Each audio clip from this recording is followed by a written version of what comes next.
tarde, boa noite, queridas amigas e queridos amigos do Centro Espírita Caminho de Luz. Vamos hoje, com muita gratidão ao nosso querido mestre e amigo Jesus, a mais um quadro da série Lições de Camilo, em que estamos estudando o livro Educação e Vivências. Estamos agora no capítulo 11, em que o Espírito Camilo nos traz reflexões muito agudas, muito profundas e corretas acerca do tema da interação conjugal. É interessante a gente observar o título, que ele dá essa mensagem, interação conjugal, ou seja, a interação entre os cônjuges, a forma como se dá a interação entre os cônjuges. Ele enfoca o problema sob um ponto de vista bem concreto mesmo, das relações do dia a dia, que é quando nós construímos uma relação bem sucedida. E eu gostaria aqui de passar por alguns dos pontos desse texto para estimulá-los à leitura. Eu recomendo a leitura completa do texto, que vocês possam refletir com muita calma sobre o tema. Mas é interessante que o Espírito Camilo, nesse capítulo, ele vai iniciar elencando, fazendo uma constatação, que é o fato de que há muitas separações entre os casais, muitas crises entre os casais, que fatalmente terminam em divórcio. E ao tratar partindo desse ponto, ou seja, adotando esse ponto de partida, essa premissa de que efetivamente há muitas separações e que elas são creditadas a inúmeros fatos, ele elenca aqui tédio doméstico, falta de diálogo, enfermidades materiais ou morais. Ele vai passar a nos apresentar essa questão da interação conjugal sob um outro prisma, sobre a necessidade de nós, com muito amor, persistirmos, perseverarmos, sermos resilientes, investirmos em uma relação saudável. Uma relação que não termine como, infelizmente, tornou-se a regra das relações. É evidente que muitos de nós falhamos nesse caminho. Nós não conseguimos, por nossas próprias deficiências, enfocar a nossa relação a partir dessas premissas que Camilo nos apresenta. Mas aqui, nessa leitura, nesse vídeo de hoje, é uma oportunidade para nós revermos essas balizas que nós temos implementado. Não olhando para o passado, mas implementando a partir de agora, a partir de hoje. Depois de assistirmos a esse vídeo, depois de lermos esse texto, é uma oportunidade de nós irmos ao nosso companheiro, à nossa companheira e iniciarmos uma nova trajetória na nossa relação, atendendo a esses alertas que o Espírito Camilo nos traz. Eu destaquei aqui como um ponto muito importante quando ele diz o seguinte: admite-se nas sociedades pouco reflexivas que quando os seres se ligam pelo casamento, devem perder a individualidade, anular-se. Olha que interessante então, primeiro alerta do Camilo, nós não encararmos o casamento, o relacionamento, como a necessidade de anular-se perante o outro. Se nós estamos fazendo isso, nós estamos errados. Ele continua: os que se casam unem-se e não se fundem. Então veja a diferença entre unir-se e fundir-se. Então não é verdade que quando você casa, quando você entra numa relação, você está se tornando um. Não é verdade, é uma união. E ele continua: o que determina que cada qual prosseguirá com suas conquistas e gostos, preferências e realidades íntimas, inteiramente sui generis, ou seja, cada um conserva seus projetos, seus gostos, seus defeitos, suas qualidades, os seus objetivos de vida, que devem ser respeitados pelo outro. Isso é muito interessante, porque o Camilo propõe aqui uma postura de respeito perante as diferenças do outro. Ele vai dizer em outro trecho do texto que é natural, é até esperado que as pessoas tenham diferenças dentro do relacionamento, que as pessoas pensem de forma diferente. E o relacionamento está aí para isso mesmo, para que nós aprendamos com a diferença do outro, aprendamos a entender o outro, ver o que do outro está aqui para nos ensinar, o que do outro está aqui para nos ensinar a tolerar, a sermos pacientes. Quando nós verificamos a nossa relação a partir dessa ideia de que nós somos diferentes, de que nós seremos sempre diferentes, nós começamos a entender que nessa diferença há um desafio para nós, mas também uma oportunidade de aprendizado, né? Que torna essa caminhada em conjunto mais bonita. E vejam que interessante aqui, uma segunda perspectiva interessante que Camilo nos traz, uma perspectiva muito cara à doutrina espírita, principalmente, e que nós espíritas muitas vezes nos esquecemos ou não levamos na devida conta. Ele diz assim: a força com que rompem ciúmes, desconfianças, repulsas, desejos de loucura ou viciações nefastas demonstra o ressumar de experiências do pretérito reencarnatório, ou sérios quadros obsessivos que determinam o reencontro das almas implicadas nos processos de ajustes com vistas ao reequilíbrio de ambos. Então, o que o Camilo está dizendo? Que haverá momentos da relação em que surgirão muitas vezes sentimentos, atos, condutas que vão irromper em virtude de quadros do passado.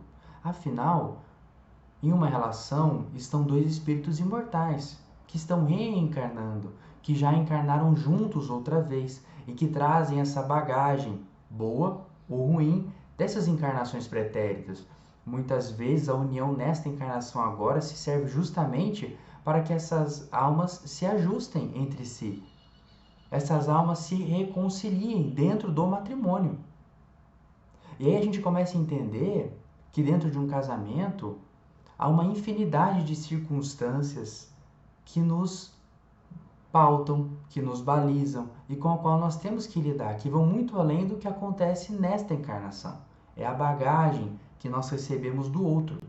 E não só isso, porque o Camilo faz menção a experiências do pretérito reencarnatório, mas também a sérios quadros obsessivos. Ou seja, dentro do matrimônio haverá também aqueles espíritos desencarnados que andaram conosco em outras encarnações e com os quais nós devemos nos ajustar enquanto casal. São espíritos que reencarnaram conosco, que tiveram outras jornadas já conosco e que agora fora do corpo caminham conosco. Muitas vezes para cobrar dívidas antigas, outras vezes esperando a nossa queda, mas são espíritos que são nossos irmãos do passado e que nós temos que levar em conta quando tomamos nossas decisões e afinamos nossos pensamentos, quando nós nos conduzimos enquanto casal. Podem ser obstáculos que surgirão em nossa caminhada. E Camilo continua. Agora fazendo uma espécie... Então ele constatou um problema. Ele apontou as possíveis causas de um problema, né? A anulação de um. Também os dramas do passado, das outras encarnações, as dificuldades da obsessão. E agora Camilo entra numa série de propostas de como nós podemos melhorar a nossa interação conjugal. Ele diz assim: é preciso exercitar a nobreza da humildade. Por que ele está dizendo isso? Porque ele identificou também que o orgulho ferido em sua intimidade inferior impede que o casal se entenda como se faz necessário a não aceitação dos direitos do outro, a desatenção aos deveres recíprocos, ela acaba por turbar esse lar. E aí ele vem para nos dizer que é preciso exercitar a nobreza da humildade, que não será dizer sim a qualquer coisa, ou seja, não se submeter, e nem será dizer não irrefletidamente. Ou seja, quantas vezes na nossa postura diante da nossa parceira, da nossa companheira, do nosso companheiro, nós acabamos por dizer, nós não nos submetemos, mas nós tampouco somos capazes de entender o outro e ceder. E aí nós acabamos por dizer o não irrefletidamente, sem entender as necessidades do outro. Né? Então veja como a proposta de Camilo, da humildade, ela surge de forma diametral em relação aos problemas que ele identificou. Porque ele identificou que um problema era nós nos anularmos. O outro problema é nós não entendermos as dificuldades do outro, não enxergarmos o outro. E aí ele começa a entrar nessa questão da humildade, como ela é exercitada para não dizer o sim a qualquer coisa e tampouco dizer o não irrefletidamente. E ele continua: tudo estará dirigido pelo bom senso, pela lucidez, pela sensatez com que o matrimônio se fortalecerá para a definitiva vitória sobre as insuficiências do mundo. Então veja, claro que é um processo muito difícil, Nós nem sempre saberemos adotar o caminho do bom senso, mas nós temos que nos esforçar para isso. Nós temos que ter isso em nossa mente. Nós temos que fazer um autoexercício, uma reflexão das nossas ações, dos nossos pensamentos, dos nossos sentimentos, né? Do que rompe de dentro de nós e como nós estamos processando isso. E ele continua: é certo que, sendo individualidades distintas, deparar-nos-emos com ideias diferentes, como já dissemos, né? Até mesmo opostas, o que de modo algum justificará a deserção dos compromissos com o lar. A conjugação de esforços para entendimento mútuo, pelas renúncias importantes e úteis ao bem-estar geral, não deve ser relaxada.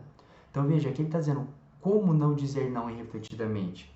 Ele está dizendo entendimento mútuo, renúncias importantes e úteis ao bem-estar geral. E olha que ele diz, não deve ser relaxada. Por que ele diz isso?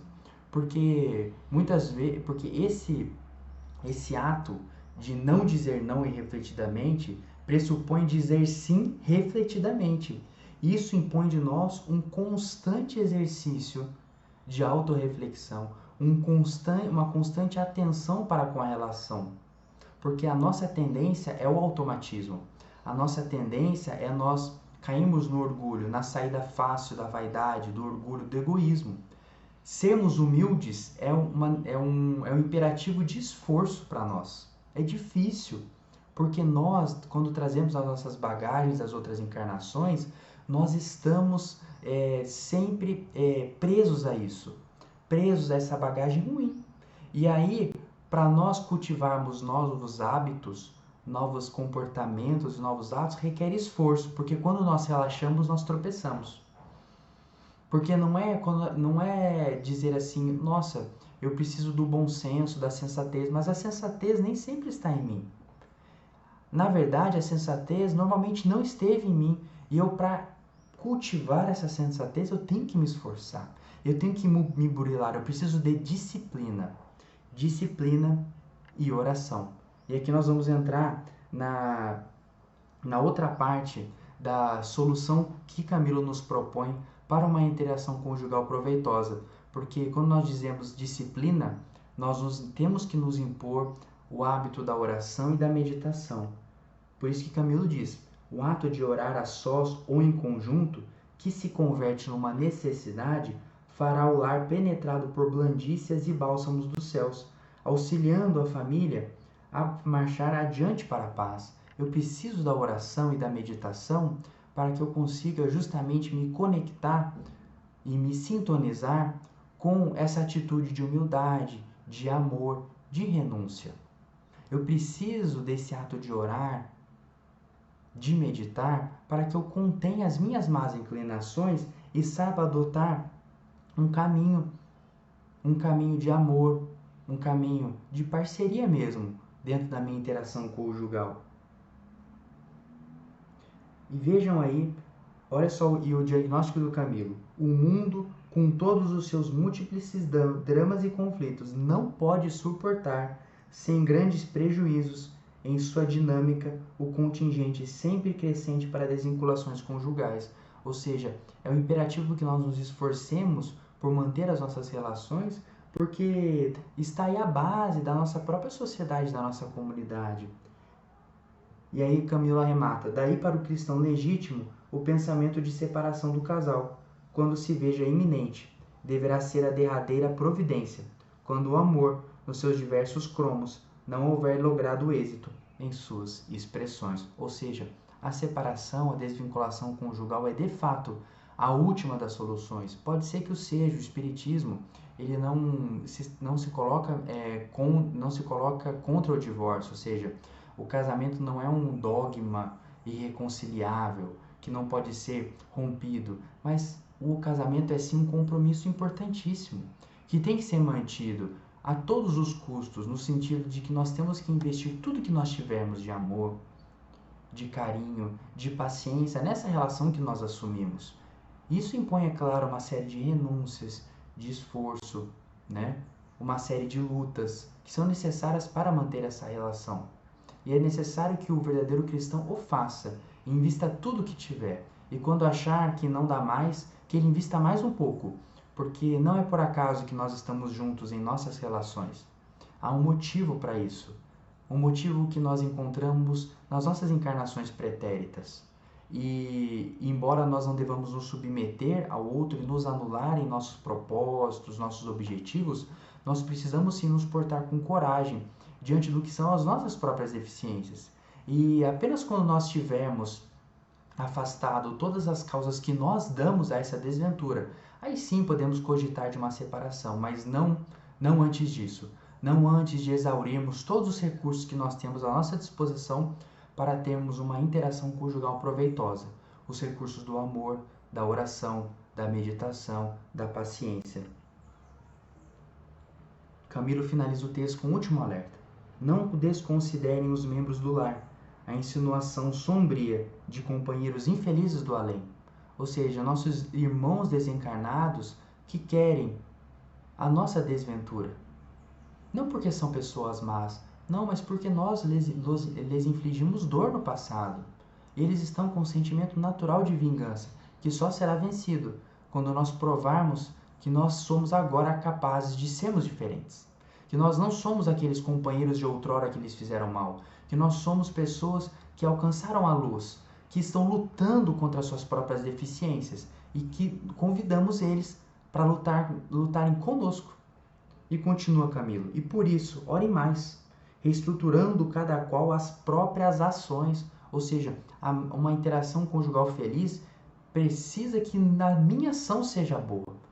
Eu preciso reeducar a minha ação primeiro, para só depois reeducar a ação do outro.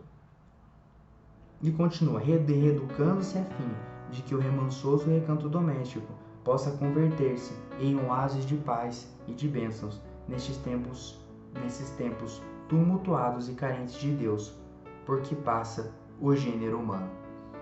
Bom, meus amigos, era isso, né? As nossas reflexões de hoje, singelas reflexões em torno de um texto tão importante, tão fundamental, que deve ser lido e relido, né? Que nós possamos trazer essas reflexões para dentro de nossas vidas, que nós possamos fazer uma autoanálise sincera que efetivamente implique uma modificação das nossas condutas, dos nossos comportamentos e dos nossos pensamentos. Tá bom, meus amigos? Que a paz do nosso querido mestre, amigo, nosso meigo Rabi, Jesus, se faça presente nos próximos dias, nas próximas semanas, hoje e sempre.